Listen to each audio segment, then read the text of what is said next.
Okay, let's unpack this a bit. You know that feeling, right? When you're just trying to keep up with all the tech changes happening so fast. Oh, definitely. Like it's like information overload, a constant stream. Yeah, like trying to drink from a fire hose. You just want to grab the really important stuff, the key insights, without, getting totally soaked. Exactly. Sorting through it all is a real challenge for anyone trying to stay informed. Right. So that's what we're aiming for today for this deep dive. We've got this really fascinating audio recording.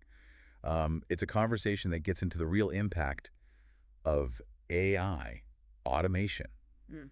on jobs, business, even community. And what's interesting is it's coming from a startup perspective. Yes, people actually in the thick of it, Yeah. building things, navigating this new landscape, not just theory. Mm-hmm. Grounded in practical experience. So our mission, really, for you listening, is to pull out the crucial bits from this chat. How do we adapt? What actually stays important, Yeah. that human connection piece? We want to give you that clear understanding without getting bogged down in like all the technical jargon. Precisely. Ready to jump in? Let's do it. So the audio kicks off with a pretty bold statement, something like, distribution, I think, would be the king, not the content anymore. What was your first reaction to that? Wow, yeah, that definitely makes you stop and think. I mean, for ages, it's been content is king, right? Right, that's the mantra. So this suggests maybe in a world flooded with content, maybe lots of it AI generated, the real power shifts to how you actually get it out there, Mm. the distribution channels. Exactly. If AI can churn out articles, videos, whatever, maybe the unique value isn't just making it, but delivering it effectively. So how do creators get seen? How do businesses cut through all that noise? Those become the really big questions, I think. Yeah, critical questions. And it ties straight into the next thing they discuss, this idea of skills being replaced. Ah, yes. They talked about robots doing physical work out of Yeah. ancient Chinese dark factories, basically fully automated places. Mm-hmm. Minimal humans or none, often in manufacturing. And then the AI side, taking over things like customer service, even writing content. They gave that example, an AI calling, like, hey, I'm calling on behalf of Simon from Max Energy. Right. It paints this picture where, a lot of traditional jobs might become, well, less essential. It's the potential scale of it that's kind of mind-boggling. These examples, they show how efficient automation can be. Which naturally makes you ask, okay, so what's left? Mm. What are the human skills that are harder to automate? Well, the speaker did touch on that, suggested that maybe people themselves and what they do is the constant factor. Interesting. And there's this idea floated that maybe we'll see a rise in entrepreneurship, more people starting their own ventures. That makes sense. If you're listening, thinking about your career or maybe a new idea, it really points towards adaptability, innovation. Those Yeah. skills become super valuable. Right, if routine stuff gets automated. Then creativity, problem solving, building new things, that's likely where the demand shifts. Okay, so then the conversation kind of pivoted. It went into how people buy things, breaking it down. Ah, yeah, the needs first, then emotion, then wants. With the key point being needs come first. And putting that in the context of all this tech change, it, it raises a huge question, doesn't it? How might our basic needs actually change? That's exactly the uncertainty, isn't it? The speaker mentioned the panic people feel about AI and robots. Yeah, And a lot of that anxiety probably comes from that exact point. How do our core needs shift when the world looks so different? which I guess leads us back to human connection, that enduring thing. Mm-hmm.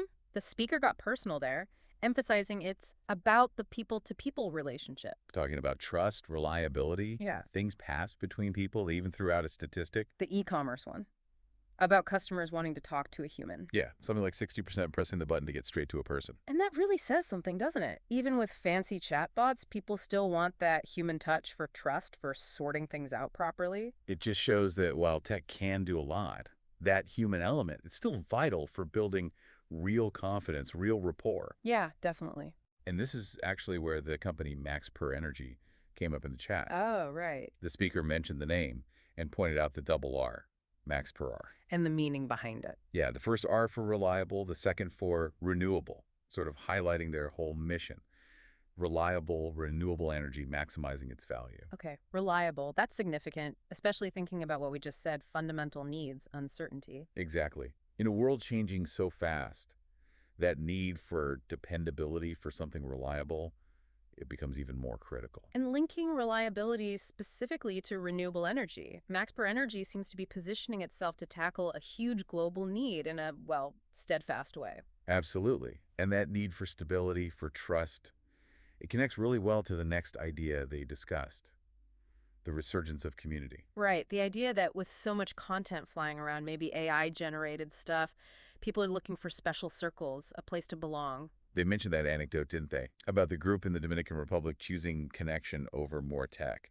Yeah, it speaks volumes about that fundamental human desire for belonging, for shared experience. Especially now. So in this digital, maybe automated world, authentic human connection, community, it just becomes more valuable. And that concept the speaker mentioned, NAI content communities, non-AI content, that's a fascinating potential trend. It really is. And they briefly contrasted these two possible futures, didn't they? Yeah, like communities that specifically exclude AI versus spaces that are all about AI-generated stuff. Driven by creative freedom, maybe. New kinds of expression. It just highlights how complex our relationship with AI is becoming. Some will want purely human spaces, others will dive headfirst into AI creativity. A real mix, probably. Seems likely. Then, shifting focus a bit, they talked about technology improving daily life.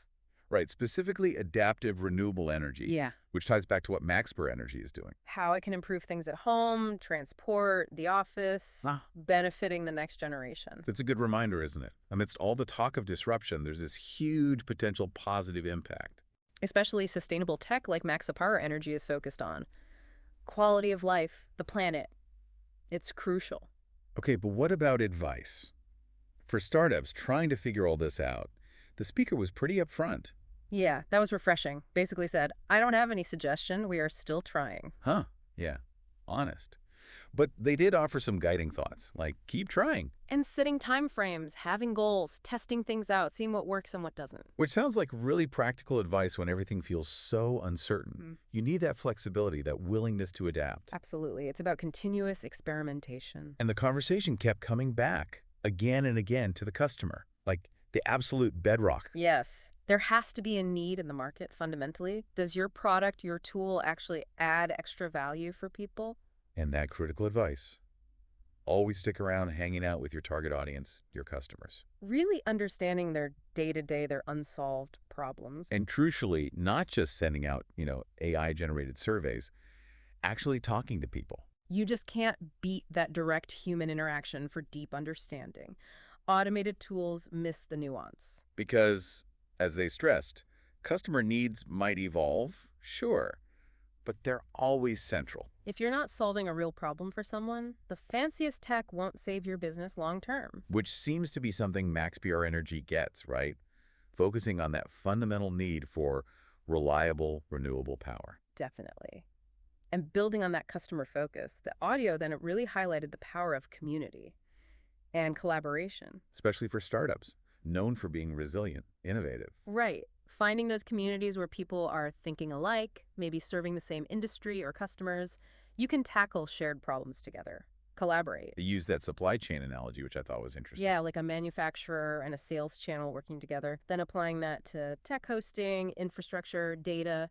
It's all part of an ecosystem. And the idea that community members could offer each other deals, maybe showcase what they do within the group. It's recognizing that those core principles of a strong supply chain, mutual benefit, connection, shared value, they still apply, even digitally. A good community acts like a support network, right? And a catalyst, kind of like how MaxpeRR fits into the wider renewable energy picture. Exactly. It's all interconnected. So for anyone thinking about building a community, the advice was basically, think like your customer. What do they value? Could be anything, right? Even sharing a funny meme, if it fits, adds a bit of fun. Or for a tech group, maybe content about building startups, practical business stuff. And actively figuring out how to get diverse members collaborating, AI people talking to robotics people, for instance. Bringing it back to that supply chain idea, but for knowledge and innovation, physical or virtual. And as the organizer, thinking about how you add value, maybe deals, showcasing members, making introductions. Well, this has been a really packed deep dive. Lots to think about. Definitely. So just to recap the key things we pulled out, that provocative idea about distribution maybe becoming king over content. The potential for automation replacing skills, but also that enduring need for human connection, trust, reliability. Yeah, those values that seemed really central to Maxwell Energy's whole approach. Right. And the rise of community, people seeking belonging, and always that core